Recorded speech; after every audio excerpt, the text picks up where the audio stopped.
Seja Deus, por um momento do culto até aqui, nesse momento, vamos fazer a reflexão de João, capítulo 3, do versículo 1 ao 15.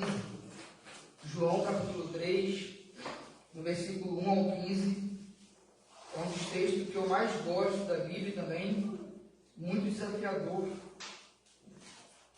porque confronta qualquer leitor. Eu estava meditando entre o texto e as fraldas nessa semana, do Ana Catarina, e é um texto que mexe muito comigo. De fato, um texto que expõe a nossa real necessidade do novo nascimento, e infelizmente é um tema que muito negligenciado, mas nós chegamos aqui e graças a Deus por isso nós vamos perceber a importância do novo nascimento e o que isso significa. João capítulo 3, dos versos 1 ao 15. Havia um fariseu chamado Nicodemos, líder religioso entre os judeus. Certa noite veio falar com Jesus e disse: Rabi, todos nós sabemos que Deus enviou o Senhor para nos ensinar. Seus sinais são prova de que Deus está com o Senhor. Jesus respondeu: Eu lhe digo a verdade. Quem não nascer de novo, não verá o reino de Deus.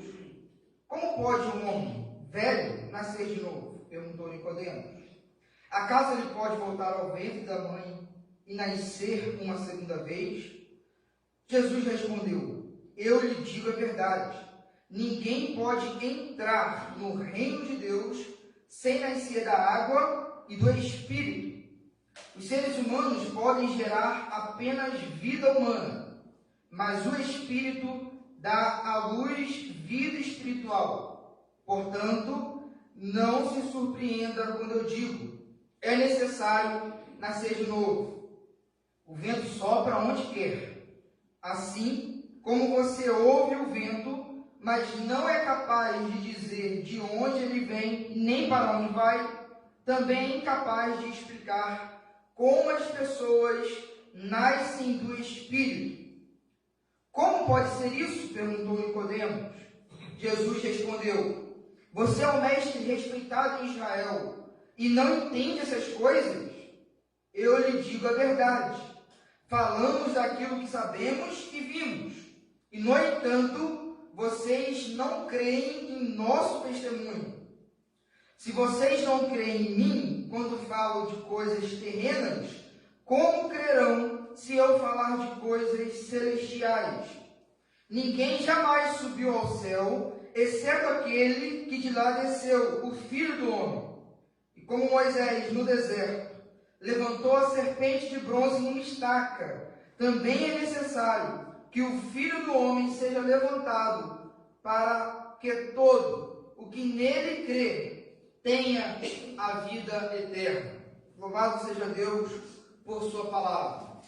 Meus irmãos, eu terminei a mensagem do último domingo ressaltando que a relação de sinais e fé é uma relação dúbia e muito perigosa, porque os sinais, os milagres, as obras de Jesus Cristo podem despertar o interesse de qualquer pessoa, porque quando eu vejo sinais acontecendo, pessoas podem ficar impressionadas. E muita gente acha que a impressão, o impacto que os sinais causam é fé, e não é. Tanto é que Jesus não confiou na fé daqueles que se impressionaram com ele por causa dos muitos sinais que ele revelou em Jerusalém. No entanto, há pessoas que estão mais receptivos, com o coração com mais sede, com mais fome. E de fato o sinal aponta para o reino de Deus. E Nicodemos parece que foi uma dessas pessoas que, despertado pelos sinais, que despertado pela purificação do templo, pela ação de Jesus na festa da Páscoa, se aproxima de Jesus para um diálogo. Um diálogo na surdina da noite. Provavelmente começou com Nicodemos e Jesus, de um tema tão importante. um assunto que foi restrito a Nicodemos e a Jesus Cristo, mas que o apóstolo João retratou, por causa da significância que há no teor desses ensinos, que é o novo nascimento, ou regeneração, ou, como Paulo fala, nova criação. Palavras distintas para o mesmo efeito que o Espírito causa na humanidade. Pois bem, o versículo 1 fala assim: havia um fariseu chamado Nicodemos, líder religioso entre os judeus. Bom, os fariseus é um dos grupos religiosos que constituíam Israel, junto com os essênios, os zelotes, os sacerdotes e junto com o grupo político dos herodianos. E os fariseus eram aquela raça, aquele grupo que era mais dado à lei, às cerimônias, aos cumprimentos, às palavras de Moisés e também dos profetas. A sua origem é uma origem extraordinária. Provavelmente descenderam dos Hassidins, que são os Macabeus, no 2º século a.C., quando Antíoco Epifânio Seleucida, um sírio, chegou no templo de Jerusalém e sacrificou uma porca no templo de Jerusalém. E isso gerou uma revolta. E aí surgem os Macabeus.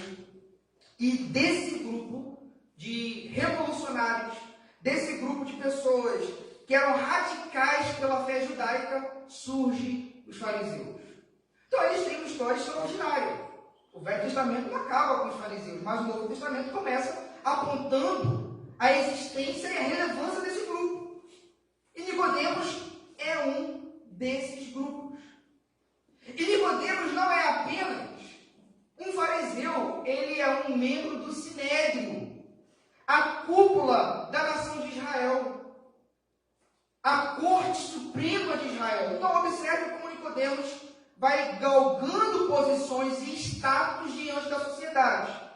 É um fariseu, membro do Sinédrio e, de acordo com o versículo 10, o próprio Jesus fala para Nicodemos: você é um mestre respeitado. E não entende isso? Ou seja, fariseu, membro do Sinédrio e ainda um mestre respeitado. Tinha um nome, tinha uma posição. A sua presença em qualquer grupo dos judeus causava um impacto, tamanha relevância de Nicodemos. No entanto, curioso, se afeiçoando aos feitos de Jesus, querendo descobrir verdades espirituais, ele se aproxima de Jesus certa noite. Numa certa noite. As razões não são claras no Evangelho de João, mas o Evangelho de João ele usa geralmente noite com uma conceituação pejorativa, como falta de fé, como falta de luz. Pode ser. Mas fato é que, a depender das circunstâncias, do perigo da noite, Nicodemos vai a Jesus. E ele tem um diálogo extraordinário com o Senhor. O que Nicodemos disse a Jesus? Observe aí no versículo 1 ainda, da metade em diante. Certa noite, veio falar com Jesus e disse: Rabi, todos nós sabemos que Deus enviou o Senhor para nos ensinar. Seus sinais são prova de que Deus está com o Senhor.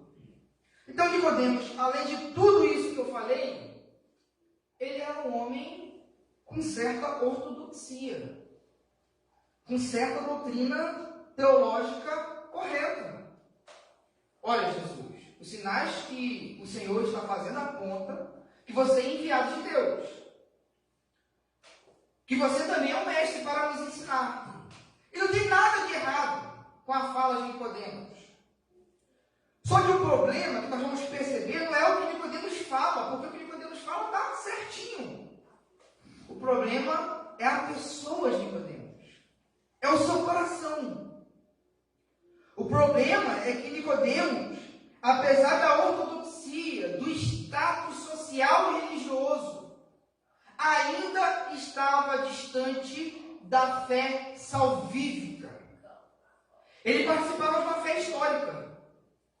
Ele participava de uma fé teológica, tinha compreensões conceituais, mas ele não tinha fé salvífica. É como qualquer ser humano que racionalmente sabe que o mel é doce, mas ele só vai poder saber que de fato é doce experimentando.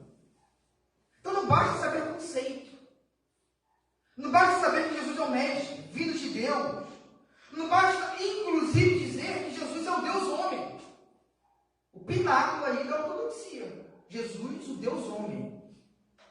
Não basta. Se nós não experimentarmos desse Jesus, tanto é que há essa linguagem de experimento na Bíblia, avulso e a monte. Experimentar e ver de que o Senhor é bom. Pedro vai usar essa linguagem em sua carta. Vocês que experimentaram do Senhor e sabem que Ele é bom. Então é isso que faltava em Nicodemos. E Jesus, sem se deixar ser bajulado, sem se deixar ser pressionado pela fala de Nicodemos, pelo status social, Jesus solta uma verdade diretamente que confronta o seu coração. Jesus respondeu: eu lhe digo a verdade, quem não nascer de novo não verá o reino de Deus. Além do conteúdo do que Jesus disse, a própria postura de Jesus já nos ensina a como sermos como igreja. Porque diante da bajulação, talvez Jesus pudesse se retrair das verdades que ele iria falar. Poxa, Nicodemos chegou à noite, escondido ali do grupo que ele faz parte. Chegou aqui falando algo certo. E a bajulação, o contato poderia inibir Jesus de falar a verdade que ele iria falar, que iria confrontar um dos maiorais de Israel. Mas ele não se deixou ser cativo ou vítima da bajulação. E qualquer igreja que quer ser voz profética, qualquer igreja que quer proclamar a verdade de Jesus, qualquer igreja que quer assumir a fidelidade com as Escrituras, certamente, na sua geração, tem que tomar cuidado para que as bajulações, os elogios externos, não nos iniba de falar a verdade. Mas vamos ao conteúdo do que Jesus disse. Eu lhe digo a verdade, quem não nascer de novo, não verá o reino de Deus. Aí, versículo 4, Nicodemos faz perguntas muito literalistas. Como pode um homem velho nascer de novo? Perguntou Nicodemos. Acaso ele pode voltar ao ventre da mãe e nascer uma segunda vez? E aí Jesus responde, versículo 5. Jesus respondeu: eu lhe digo a verdade. Ninguém pode entrar no reino de Deus sem nascer da água e do Espírito. Meus irmãos, esse tema de nascimento não é um tema avulso, acidental. Jesus sabe com quem está falando e sabe usar as palavras certinhas para alcançar o coração do seu ouvinte. Porque nascimento, ainda mais de novo, são termos que para o povo de Israel tem dupla significância. Primeiro, eu já nasci em Israel, estou salvo. Sou do sangue de Abraão, do eleito, eu estou bem. Segundo, a expressão nascer de novo para o povo de Israel era aplicado única e exclusivamente para o gentil que era prosélito, ou seja, que se convertia à fé judaica. Lembra de João Batista, quando batizava os próprios judeus, o afronto que era? Como assim que batiza os judeus? Porque purificar é somente aqueles que são gentios. Nós já somos a raça eleita. Nós não precisamos de mais nada. Mas Jesus confronta essa ideia que paira sobre o sistema religioso e sobre Nicodemos. É necessário nascer de novo. E aí Nicodemos fala: poxa, vou nascer uma segunda vez? Mesmo se fosse possível, vamos conjecturar, mesmo se fosse possível nascer uma segunda vez, biologicamente falando, nada estaria resolvido. Porque você não teria como pagar os pecados da vida regressa. Não há encarnação, não há karma, não há evolução humana. Você pode nascer 1000 vezes será pecador. O que Jesus está falando não é de um nascimento de uma classe, de uma linhagem, de um sangue. Não é algo do horizonte humano. É o nascimento que vem do alto. Ainda nesta vida. Porque depois dessa vida, diz Hebreus 9:27, que da morte segue-se o juízo. Não há purgatório, não há reencarnação, não há segunda chance. Então Jesus confronta essa concepção de Nicodemos. Nascer de novo.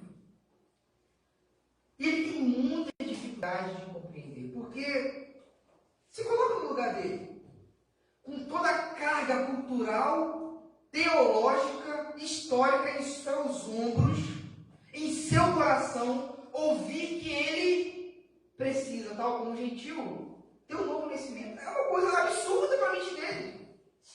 É como se Jesus falasse quadrado e a mente dele estivesse redondo. Não encaixa. Mas Jesus, ele vai no ponto. Não vai arrazoar com Nicodemos, só vai dizer: importa-vos nascer de novo. Jesus fala isso 3 vezes, dada a importância do assunto, para o homem que estava com dificuldade de entender esse comando. E o que quer dizer nascer da água e do Espírito? Certamente, quando Jesus falou com Nicodemos que é necessário nascer da água e do Espírito, Nicodemos, conhecedor da lei e dos profetas, provavelmente linkou em sua mente diversos versículos. Um deles é Ezequiel 36, versículo 25 a 27, quando Deus promete a Israel que ele aspergiria água, iria purificar o seu povo e daria o seu espírito para que eles tivessem um coração de carne. Provavelmente, Nicodemos associou essa fala de Jesus com essa fala de Ezequiel. Tem outros textos no Velho Testamento falando de água e de espírito. Ou seja, Nicodemos, a pureza da sua raça, fariseu significa separado, piedoso, não é suficiente para entrar no reino de Deus.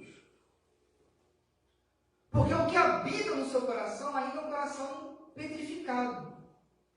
A religião pode mudar a roupagem do ser humano, mas não muda o ser humano da roupagem. A religião pode dar novos hábitos ao ser humano, mas não muda o coração daqueles que adquiriram novos hábitos. Nicodemos, você é muito diferente do pecador lá, do publicano aqui. Mas sobre toda a raça humana tem um estigma. É o estigma da morte, que entrou por meio de Adão, muito bem retratado em Paulo em Romanos capítulo 5. E isso não é evitado pela classe religiosa que você participa e faz parte. Mas eu gosto muito de trazer à memória o texto de Água e Espírito em Gênesis capítulo 1, versículo 2. Quando fala que no ato criativo de Deus, o Espírito do Senhor pairava sobre as águas. E nós estudamos umas 2 quinta-feiras atrás que o ato criador de Deus, ele foi um ato criador do nada. O livro de teologia chama ato ex nihilo, do nada. E aí eu até fiz um questionamento com os irmãos da igreja: é possível o ser humano criar um grãozinho de areia do nada? Tem como. Mas o que é interessante é que Jesus está falando com Nicodemos: enquanto você não se esvaziar de ti, enquanto não houver em você nenhum resquício de autojustificação, enquanto não existir um nada de você em você, eu vou poder operar. Mas enquanto você chega comigo com o seu status, com a sua religião, com a sua ortodoxia, com o seu moralismo, com as suas autojustificativas, com os seus atos de autorredenção, eu não posso trabalhar em você. Porque o novo nascimento é uma recriação e Deus cria do nada. Então talvez a gente ache que chega na igreja cheio de performance, cheio de moralismo e fala: Deus, eu estou aqui pronto para o Senhor me usar. Não está.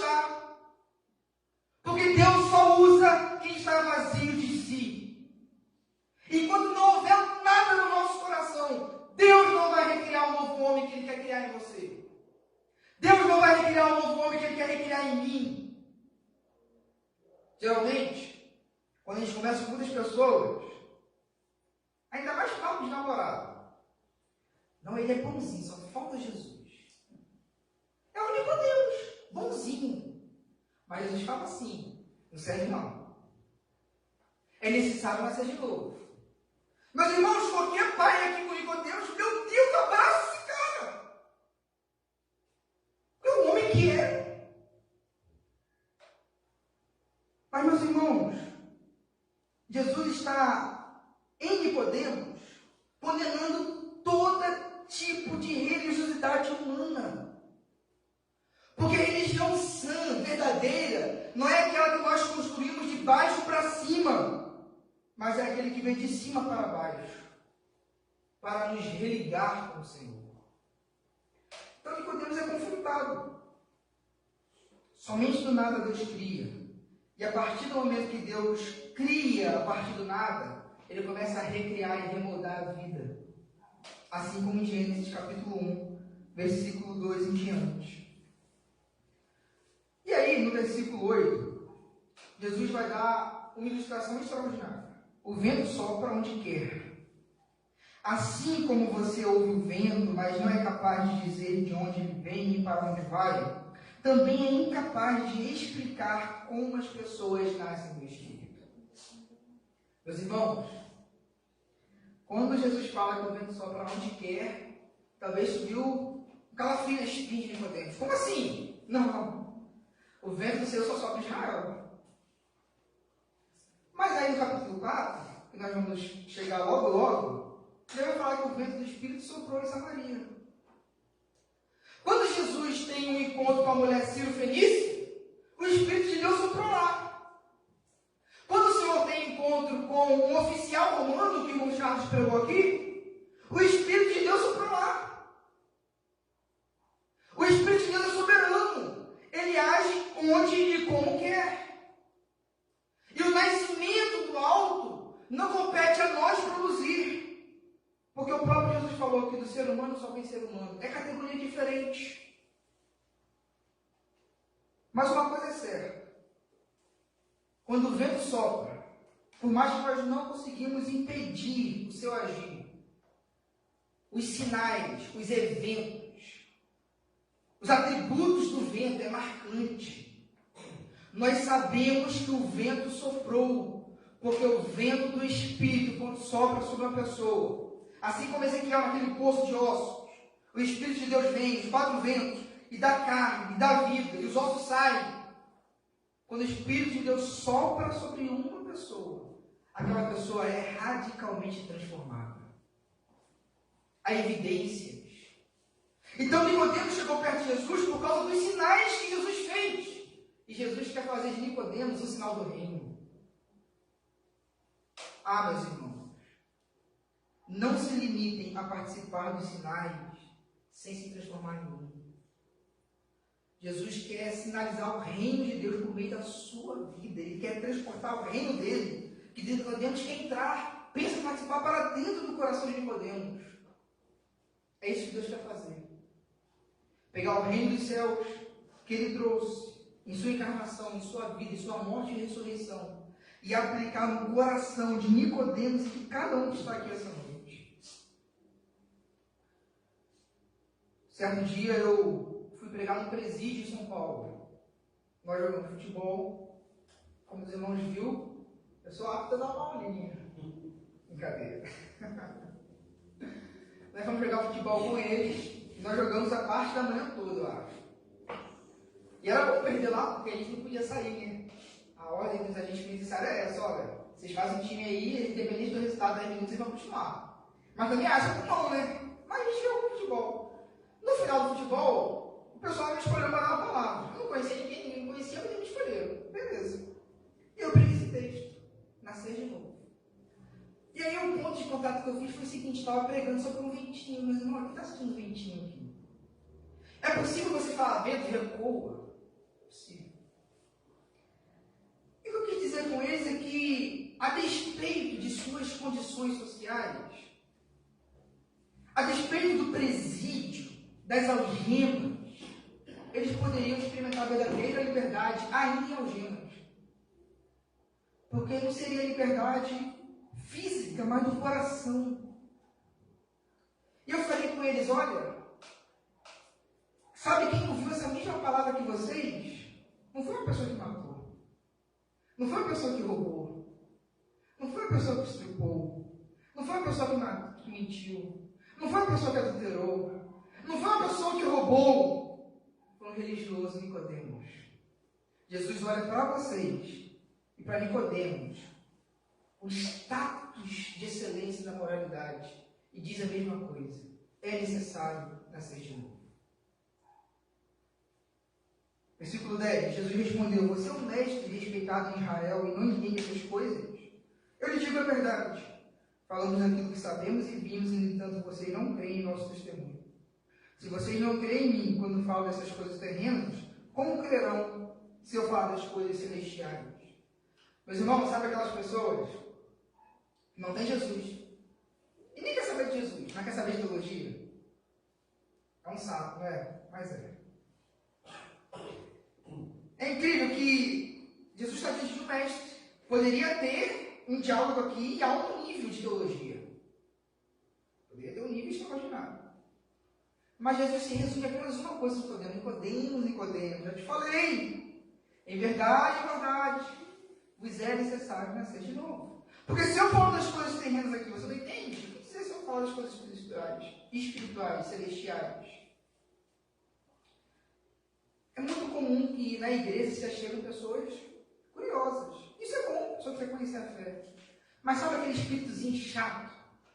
Eu conheço pessoas que não têm Jesus como seu Salvador e querem opinar sobre a igreja. Só que, de acordo com Jesus, só existe uma mensagem pertinente para o ímpio: arrependimento. Nascer de novo. Só existe essa mensagem pertinente. Você vai falar, tudo bem, então vamos saber se Jesus vai voltar antes ou depois da tribulação. Aliás, a tribulação vai existir? Não, o reino de Deus vai ser na terra. Não, vai não. Aí você fica de horas e horas. E quando importa para nascer de novo, está sendo mentido. Não adianta. Eu já tomei a decisão desse tipo de conversa. Ah, meu irmão, beleza.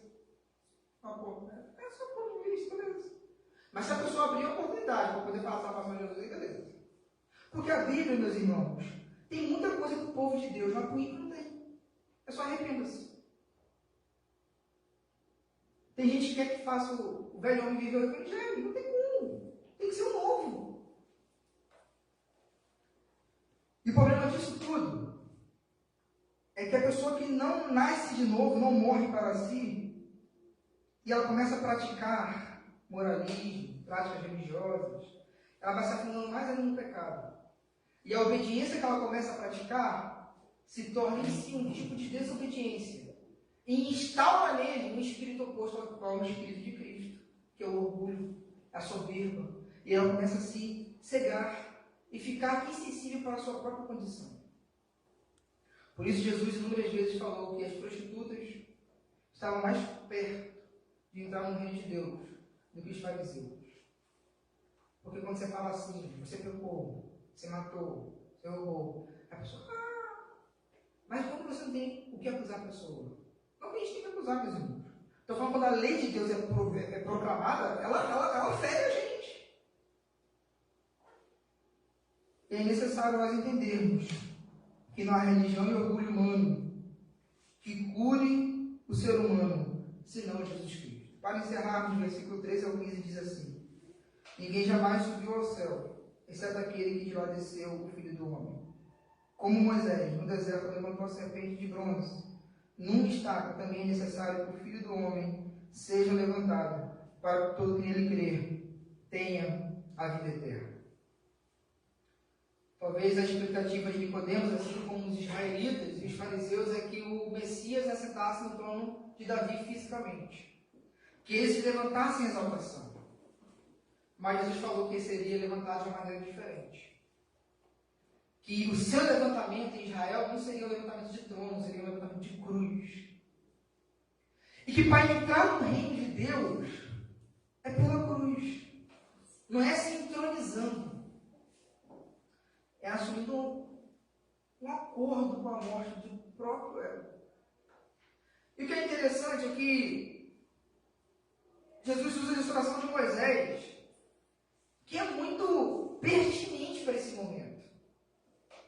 Porque se nós nos lembrarmos, quando o povo de Israel se rebelou contra Deus, Moisés levantou uma serpente de bronze numa estaca a mão de Deus. Por quê? Porque o povo de Deus estava sendo morto por várias serpentes no deserto.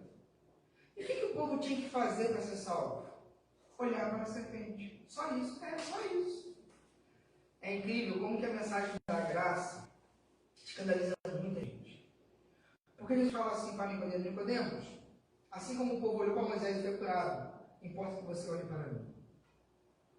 Importa que os homens olhem para mim. As pessoas falam, é só isso. Porque a gente não se contenta. Tem que ter uma parcelinha minha. Um grauzinho, pelo menos. Isso é muito mais difícil, meus irmãos, do que subir escada de joelho. Muito mais difícil. Dizer para o meu coração, confia no Cristo que te salvou, é muito mais difícil que andar quilômetros por reza. Muito mais difícil. Porque no final da escada de joelhos eu bato no peito e falo, eu paguei. Quando a gente vai para Jesus, Jesus pagou. Eu não tenho merecimento. É só olhar, é o Deus encarnado. Porque o seu sangue não paga nada.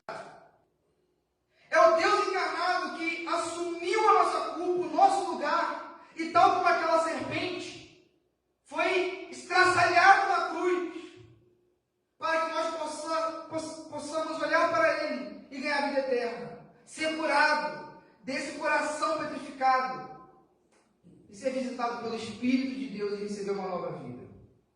Então não é só olhar. Não é só, poxa, é tudo, meus irmãos. É tudo. Custou, como Pedro falou, não prata, não ouro, mas o precioso sangue de Jesus. E é difícil aturar o nosso coração nessa doutrina. Silenciar e falar, coração, é Jesus. Não é você, não sou eu, não é minha frequência na igreja, não é sei que eu estou, não é o dízimo que eu dou, é Jesus. Por causa disso, eu sou igreja, eu sou família, eu sou comunhão, mas é por causa de Jesus. Então, meus irmãos, Nicodemos é um arquétipo da religião humana, de toda tentativa humana. E ao mesmo tempo, Jesus mostra o fracasso da religião humana em tentar se auto-redimir. Eu acredito piamente que Nicodemos entendeu essa mensagem. Por mais que foi vagaroso, foi devagar, porque ele ainda tinha uma certa vergonha, fazia parte do Sinédrio, mas no julgamento de Jesus ele tomou causa por Jesus.